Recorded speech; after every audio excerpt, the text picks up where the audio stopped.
Everything began in the early hours of October 15th, 2018, in the quiet town of Barron, Wisconsin, a place where serious crime was rare and nights were usually silent. At 12:53 a.m., while most of the town slept, 13-year-old Jayme Closs was in her bedroom, unaware that within minutes her life would be torn apart in a way no child should ever experience. She lived there with her parents, James and Denise Closs, in a modest home that, until that night, represented safety, routine, and family. Without warning, the calm was shattered. A stranger dressed in black approached the house, carrying a shotgun. His name was Jake Patterson, a 21-year-old man who had driven for hours with a single purpose. He had never spoken to Jayme. He did not know her family. He had seen her only once before, stepping onto a school bus. That brief moment had turned into obsession. Patterson fired a shotgun blast at the front door, blowing it open. The sound echoed through the house. Jayme Closs rushed toward the door, likely believing it was some kind of emergency or accident. He never had a chance.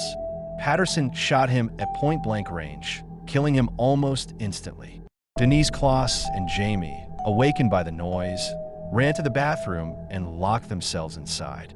Denise tried to shield her daughter, holding her tightly as they whispered and cried in terror. Patterson forced his way into the bathroom. In front of Jayme's eyes, he shot her mother and killed her. Jayme did not scream. She did not fight. She froze, her mind trying to understand something that could not be understood. Patterson spoke very little. He taped Jayme's mouth, bound her hands and feet, dragged her outside, and forced her into the trunk of his car. Within minutes, he drove away, leaving behind a house filled with silence and death. For the town of Barron, the discovery came quickly. Police arrived at the Closs home and found the bodies of James and Denise. But Jayme was gone. There were no signs of where she had been taken or why. The case instantly became a national headline. An entire community was locked in fear, and a massive search began. Volunteers, law enforcement, and the FBI combed the area. Amber Alerts were issued. For days, then weeks, there was no trace of Jayme Closs. Meanwhile, Jayme was being driven north to a remote cabin near Gordon, Wisconsin, surrounded by dense forest and far from neighbors. Patterson had planned this. He chose isolation. He wanted a place where no one would hear her, see her, or stumble upon her by accident. Once inside the cabin, Jayme's captivity began. The place was small, cluttered, and cold. Patterson ordered Jayme to remove her clothes and put on clothing he had prepared for her. He told her she was not allowed to speak. He told her that if she tried to escape or made noise, he would kill her. He then showed her where she would live. Under his bed, there was a narrow space. That space became Jayme's prison. Whenever Patterson left the cabin or when someone might come near the house, he forced Jayme under the bed, covering the space with heavy bins, boxes, and weights so she could not push her way out. The darkness was complete. She lay there for hours at a time, barely able to move, struggling to breathe, terrified that each sound might be her last. Sometimes she did not know if it was day or night. The days turned into weeks. Weeks turned into months. For 88 days, Jayme lived in constant fear. Patterson controlled when she ate, when she slept, and when she was allowed to move. Food was limited. Water was rationed.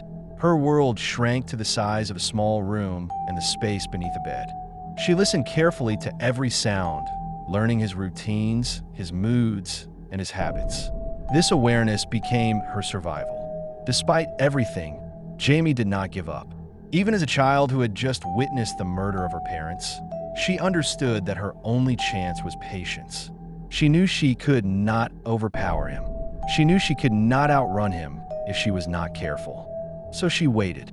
She watched. She remembered details. Which doors creaked, where shoes were kept, how long he stayed away when he left the house. Patterson believed he had complete control. He underestimated her. He assumed fear would break her. Instead, it sharpened her focus. On January 10th, 2019, something changed. Patterson told Jayme he was leaving the cabin for several hours. He did not barricade the bed as carefully as he usually did. It was cold outside, brutally cold, the kind of cold that can kill within minutes. But Jayme knew this might be her only chance. As soon as Patterson left, Jayme pushed with everything she had. Slowly, painfully, she managed to move the barriers. Her body was weak, but her determination was stronger. She crawled out from under the bed, put on shoes that were too large for her, and wrapped herself in whatever clothing she could find. She opened the door and stepped outside into the snow. The forest was silent. Her heart was pounding so loudly she thought it might give her away. She ran. She did not know exactly where she was going, only that she had to get away from that cabin. After a short distance, she saw a woman walking her dog. Jayme ran toward her and spoke words that would end the nightmare. "My name is Jayme Closs," she said. "I need help." The woman immediately recognized the name. She took Jayme to a nearby house, and police were called. Within minutes, officers arrived. Jayme was safe. The news spread rapidly. After 88 days of fear, uncertainty, and heartbreak, Jayme Closs had escaped. She was alive. Law enforcement quickly moved in on Jake Patterson. He was arrested later that day without incident. In custody, he confessed. He admitted to planning the attack, to killing Jayme's parents, and to kidnapping her. He explained that he had selected Jayme randomly after seeing her board a school bus months earlier. He had no connection to the family. His obsession had been entirely one-sided. In court, the details shocked the nation. Patterson was charged with 2 counts of first-degree intentional homicide and 1 count of kidnapping. He eventually pleaded guilty and was sentenced to life in prison without the possibility of parole, plus additional consecutive sentences. He will never be released. Jayme Closs faced a future no child should ever have to face. Both of her parents were gone.